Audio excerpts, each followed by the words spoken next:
Hi guys, I'm Mario Fratto and this is Making the Case. Now you know I normally just put out videos on Sundays, but because of this Democratic convention and how hilarious I thought it was, I decided to make this video. So one of the speakers at the convention was Senator Bernie Sanders, and he said something that really jumped out at me. I believe Bernie said, "Ideas that just a few years ago were considered radical are now mainstream." And the thing is, Bernie's right. Just a few years ago, they were basically rigging the primary in 2016 to get Bernie out of the race because they thought he was so extreme.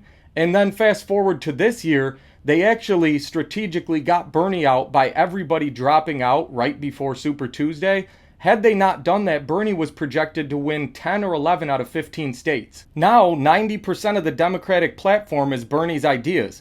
So what's changed?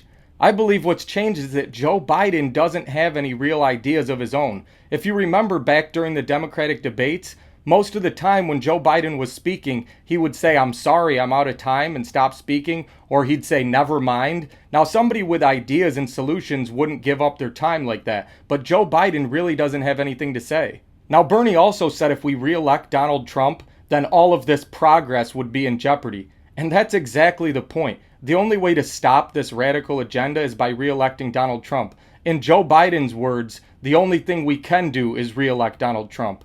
Period. We can only re-elect Donald Trump. Period. Another one of the speakers was John Kasich. Now, John Kasich basically sat there and told us that because Donald Trump is so mean, Kasich would abandon all of the principles that he claimed to fight for his whole life and support a platform that he actually believes would hurt the country just to stop Donald Trump from getting elected. John Kasich should be embarrassed and ashamed of himself that he would do something like this, but let's be honest, we knew this guy wasn't a Republican even when he was running in the Republican primaries, and I think this erases any doubt that any of us had at this point. John Kasich's highlight of his entire presidential campaign was when he had to apologize for eating pizza with a fork. He was basically emasculated by Donald Trump, and rather than endorse Donald Trump and drop out, he tried to stick it out to the end so he could get to a brokered convention and deny the people the nominee they actually wanted just so he could be the nominee. But who knows, maybe Kasich's planning to run in 2024 as a Democrat. Let's just hope we really never hear from this guy again. But who really stole the show at the convention was Michelle Obama. I mean, seriously, she deserves the Phony of the Year award.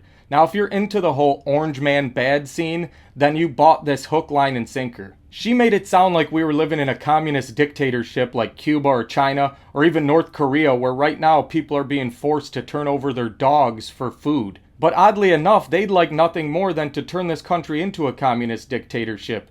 I mean, that was some great acting on Michelle Obama's part, but unless you're somebody that watches Rachel Maddow every night, then it's doubtful that you'd believe the lies that she was spitting out.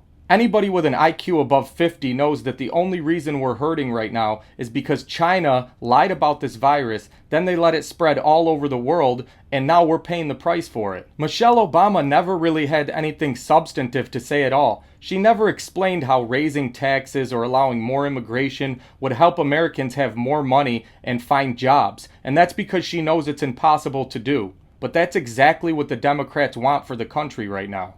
Look, when people can't win with facts and reason, then they turn to personal attacks, and that's what this whole convention has been so far. Now, that might play well in San Francisco or New York to just say, Donald Trump's mean, so vote for us, but an average hardworking American is not going to buy this stuff. And on a final note, how out of touch are the Democrats that they would hold out somebody like New York Governor Andrew Cuomo as some sort of hero on coronavirus policy? New York has had more deaths than the entire country of France alone, and looking at deaths per million, if New York was its own country, it'd have the most in the world. So it's insane that they would put this guy out there, but that just goes to show you how stupid the Democrats really think we are. But honestly, I think we all know better than that. Guys, if you liked this video, please like, share, subscribe, and stay tuned for more. Thanks, guys.